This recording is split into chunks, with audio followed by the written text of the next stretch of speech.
மகாலயபட்ச காலத்தில் நம் முன்னோர்களை திருப்தி செய்யும் வகையில் தர்ப்பணம் கொடுக்க வேண்டியது அவசியம். தட்சிணாயன காலத்தில் வரும் முதல் அமாவாசையான ஆடி அமாவாசையும், உத்தராயண காலத்தில் வரும் முதல் அமாவாசை என்பதால் தை அமாவாசையையும் நம்முடைய முன்னோர்கள் வழிபாட்டுக்கு உகந்ததா சொல்றாங்க. புரட்டாசி மாதத்தில் வரும் மகாலய அமாவாசை நம் முன்னோர்கள் பூலோகம் வருவதாக கருதப்படுகிறது. மகாலயபட்ச அமாவாசைக்கு முந்தைய 15 நாட்களும் மகாலயபட்ச காலமாகும். நம்முடைய முன்னோர்கள் பூலோகம் வரும் மகாலய காலம் மகாலய அமாவாசை என்று முடிவடையும். இந்த புண்ணிய நாட்களில் பித்ருக்கள் வழிபாடு மிகவும் சிறந்தது. மகாலய காலத்தில் நம் முன்னோர்களை திருப்திப்படுத்தும் வகையில் தர்ப்பணம் செய்ய வேண்டியது அவசியம். இந்த நாட்கள்ல தீர்த்த தலங்களுக்கு சென்று எள் தண்ணீர் இறைத்து அவர்களோட தாகத்தை தீர்க்க வேண்டியது அவசியம். மாதந்தோறும் முன்னோர்களுக்கு தானம் செய்ய முடியாதவர்கள் இந்த நாட்களில் செய்வதால் 12 மாதமும் செய்த பலன் கிடைக்கும். புராணங்கள்ல கருட புராணம், விஷ்ணு புராணம், வராக புராணம் இந்த மாதிரி தெய்வீக நூல்கள்ல மகாலயபட்சத்தின் சிறப்புகள் பற்றி கூறப்பட்டிருக்குது. இந்த நூல்களோட அடிப்படையில முந்தைய யுகங்கள்ல மறைந்த முன்னோர்களை கண்ணால் காணும் பாக்கியம் மக்களுக்கு கிடைத்திருக்கிறது. ஆனால் நம்ம கலியுகத்துல வாழ்றதுனால அதுக்கு சாத்தியமே இல்லாம போயிடுச்சு. மகாலய காலங்கள்ல நம்மளோட முன்னோர் நமக்கு ஆசி வழங்குறதுக்காகவே பிதுர் லோகத்திலிருந்து பிதுர் தேவதைகளிடம் அனுமதி பெற்று நம்மை பார்க்கிறதுக்காக பூலோகம் வருகின்றனர்.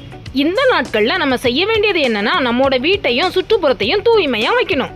அசைவம் சாப்பிடக்கூடாது, சைவம் மட்டுமே சாப்பிட வேண்டும். வீட்டுல ஒருத்தருக்கு ஒருத்தர் சண்டை போடாம விட்டு கொடுத்து சந்தோஷமா ஒற்றுமையா இருக்கணும். தேவையில்லாத பொழுதுபோக்குகளை தவிர்த்து உடலையும் உள்ளத்தையும் தூய்மையா வச்சுக்க வேண்டியது ரொம்பவும் அவசியம்.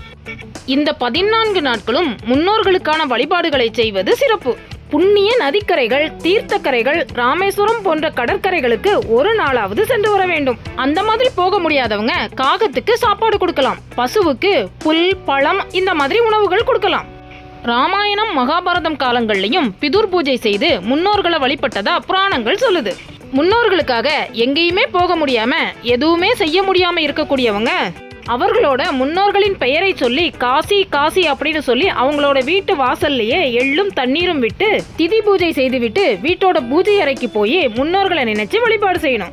இந்த மாதிரி நம்ம முன்னோர்களை நினைச்சு செய்யக்கூடிய எளிய பூஜைகள் கூட நமக்கு அளவற்ற நன்மைகளை தரும். மகாலய பூஜை தர்ப்பணம் செய்தால் அவர்களுடைய பித்ருக்கள் நேரில் வந்து படையலை பெற்று ஆசி வழங்குவதாக நம்பிக்கை.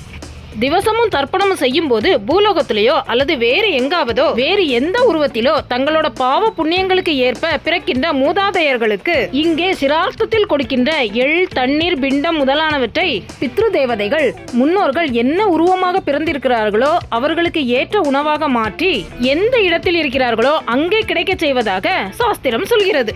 அதனாலதான் தீர்த்த சிரார்த்தமும் பித்ரு பூஜைகளும் திவசமும் நம்மையும் நம்மோட வாரிசுகளையும் வளமுடன் வாழ வைக்கும் அப்படிங்கிறதுல கொஞ்சமும் சந்தேகமே இல்லாம இந்த பதிவை பார்க்குறவங்களுக்கு புரிஞ்சிருக்கும் அப்படின்னு நம்புறோம். இந்த பதிவு உங்களுக்கு பயனுள்ள பதிவா இருந்ததுன்னா கமெண்ட்ல சொல்லுங்க. அடுத்ததா ஒரு நல்ல பதிவோடு சந்திக்கிறோம். நன்றி.